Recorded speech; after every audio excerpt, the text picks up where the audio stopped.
সকলোলৈকে পুনৰবাৰ স্বাগতম জনালো। আজি আমি আলোচনা কৰিব খুজিছো ডাকঘৰৰ সঞ্চয় সম্পৰ্কত। যদি আপোনালোকে ডাকঘৰত যিকোনো স্কিমত টকা জমা ৰাখিব বিচাৰে তেতিয়া হলে প্ৰথমে আপোনালোকে এটা সেভিং একাউণ্ট খুলিব লাগিব। এই সেভিং একাউণ্টটো কি আৰু সেভিং একাউণ্টত বৰ্তমান ইন্টাৰেষ্ট ৰেট কিমান হয় আৰু কিমান টকা আপোনালোকে সেভিং একাউণ্টত ম্যাক্সিমাম থব পাৰিব বা মিনিমাম কিমান টকাৰ পৰা এই একাউণ্টটো আৰম্ভ কৰিব পাৰিব। এই একাউণ্টটো থাকিলে আপোনালোকৰ কি সুবিধা হ'ব সেই সম্পৰ্কত সম্পূৰ্ণ তথ্যখিনি আজি ভিডিওটোৰ জৰিয়তে আপোনালোকে জানিব পাৰিব।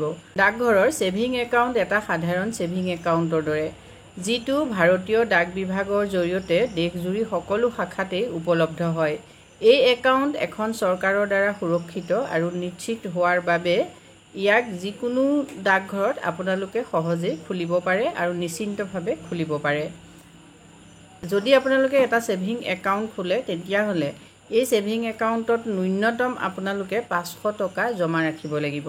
যদি আপোনালোকে 500 টকাও জমা ৰাখে তেতিয়া হলে এই 500 টকাৰ পৰাই আপোনালোকে সুদ আহৰণ কৰিব পাৰিব। মানে বিয়াজ ইয়াৰ যিটো হ'ব সেইটো আপোনালোকে 500 টকাৰ পৰাই পাব। বৰ্তমান অৱস্থাত সেভিং একাউণ্টৰ সুদৰ হাৰ হ'ল 4%। সেভিং একাউণ্টৰ সুদ প্ৰতি মাহে গণনা কৰা হয়।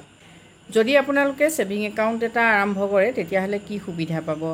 যদি একাউণ্টত 500 বা তাতকৈ অধিক আছে তেতিয়া হলে আপোনালোকে চেকৰ সুবিধা ল'ব পাৰে। এটিএম কাৰ্ড, ডেবিট কাৰ্ডো আপোনালোকে লাভ কৰিব পাৰিব। পাছবুক আপোনালোকে পাব, ৰেকৰ্ড সহ পাছবুক পাব। ইয়াৰ উপৰিও আপোনালোকে ডাকঘৰৰ একাউণ্টটো ট্ৰান্সফাৰো কৰিব পাৰে। ঘৰত খোলা সেভিং একাউণ্টটো আপোনালোকে যিটো শাখাত খুলিছিলে বা ডিস্ট্ৰিক্টত খুলিছে সেই ডিস্ট্ৰিক্টৰ পৰা অন্য ডিস্ট্ৰিক্টলৈ ট্ৰান্সফাৰ যোগ্যও হয়। এই একাউণ্টটো খুলিবৰ বাবে আপোনালোকৰ যোগ্যতা কি লাগিব চাওক। যিকোনো ভাৰতীয় নাগৰিকে একাউণ্টটো খুলিব পাৰে আৰু 10 বছৰৰ ওপৰৰ নাবালকে নিজৰ নামত একাউণ্টটো খুলিব পাৰে। অভিভাৱকে নাবালক বা মানসিক বিকলতা থকা ব্যক্তিৰ বাবেও একাউণ্ট খুলিব পাৰে। যদি আপোনালোকে ডাকঘৰত এটা সেভিং একাউণ্ট খুলিব খোজে তেতিয়াহলে আপোনালোকক কি নথিপত্ৰ লাগিব সেই সম্পৰ্কত জানি লওক। প্ৰয়োজনীয় নথিপত্ৰসমূহ হ'ল আধাৰ কাৰ্ড লাগিব, পেন কাৰ্ড লাগিব আৰু পাছপোৰ্ট আকাৰৰ ফটো লাগিব, ঠিকনাৰ প্ৰমাণ যদি আধাৰত থকা ঠিকনা প্ৰাসংগিক নহয়।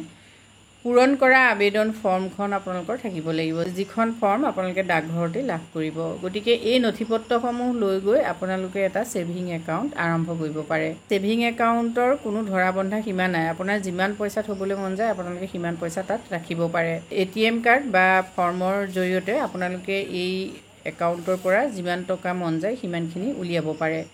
ইয়াৰ লগতে আৰু এটা গুৰুত্বপূৰ্ণ আপোনালোকে জানি থওক, যদি আপোনাৰ সেভিং একাউণ্টত 500 টকাতকৈ কম থাকে তেতিয়াহলে কিন্তু আপোনালোকে 50 টকাত জৰিমনা ভৰিব লাগিব।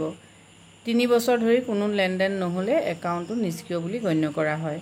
যদি আপোনালোকে এটা সেভিং একাউণ্ট খোলে তেতিয়াহলে আপোনালোকে কেনেকুৱা ধৰণৰ সুবিধা পাব ইতিমধ্যে কৈছোৱে। প্ৰথমতে এটিএম ফেচিলিটি, নেট বেংকিঙৰ সুবিধা, আধাৰ ডিবিটি, মোবাইল বেংকিং আৰু চেকবুক এইখিনি আপোনালোকৰ উপলব্ধ হ'ব। যদি আপোনালোকৰ ডাকঘৰত এটা সেভিং একাউণ্ট থাকে তেতিয়াহলে এই একাউণ্টটোৰ জৰিয়তে আপোনালোকে অন্যান্য সুবিধা কিছুমান লাভ কৰিব পাৰে।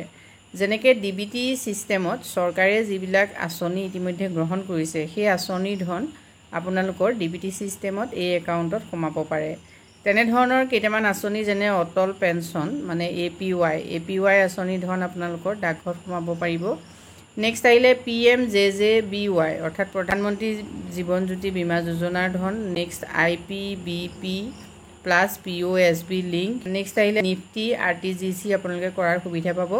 ডাকঘৰৰ যিকোনো ধৰণৰ স্কিম আপোনালোকে খুলিব পাৰিব যদি আপোনালোকৰ সেভিং একাউণ্টটো থাকে। ডাকঘৰত যদি আপোনালোকৰ সেভিং একাউণ্ট নাথাকে তেতিয়াহলে আপোনালোকে ডাকঘৰত উপলব্ধ যিবিলাক স্কিম আছে যেনে RD বা MIS বা KVP সুকন্যা সমৃদ্ধি যোজনা এনেকুৱা ধৰণৰ যিবিলাক স্কিম আছে সেই স্কিমবিলাকত আপোনালোকে ল'ব নোৱাৰিব।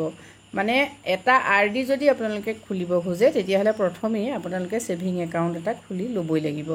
যদি ডাকঘৰত এটা সেভিং একাউণ্ট থাকে তেতিয়াহলে সেই সেভিং একাউণ্টটোত যদি আপোনালোকে সৰহকৈ টকা জমা ৰাখিব পাৰে তেতিয়াহলে আপোনালোকে ডাকঘৰত যদি RD খুলি থৈছে বা PLI আছে বা RPLI আছে তেতিয়াহলে আপোনালোকৰ সেভিং একাউণ্টৰ পৰা প্ৰতি মাহে যিটো মিনিমাম টকাত আপোনালোকে RD খুলিছে সেই বা PLI বা RPLI আছে সেই মিনিমাম ৰুপিজটো সেভিং একাউণ্টৰ পৰা সেই একাউণ্টলৈ ট্ৰান্সফাৰ হ'ব অটোমেটিক।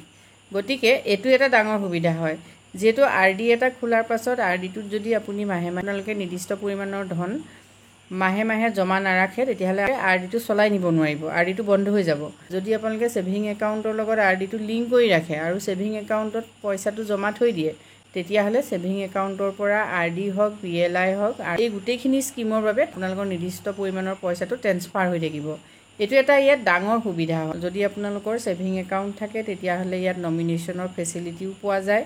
বৰ্তমান অৱস্থাত যেহেতু সেভিং একাউণ্টৰ ইণ্টাৰেষ্ট ৰেট 4%, আমি যদি বেংকত টকা জমা ৰাখোঁ সেই টকাৰ পৰা আমি যেহেতু কোনো ধৰণৰ সুদ লাভ নকৰোঁ, কিন্তু ডাকঘৰত আপোনালোকে সেভিং একাউণ্ট এটা খুলি টকা থৈ দিলে তাৰ পৰা কিন্তু মিনিমাম এটা আপোনালোকে সুদ লাভ কৰিব। গতিকে বেংকতকৈ ডাকঘৰত টকা জমা ৰখাটো বেছি লাভদায়ক হয়।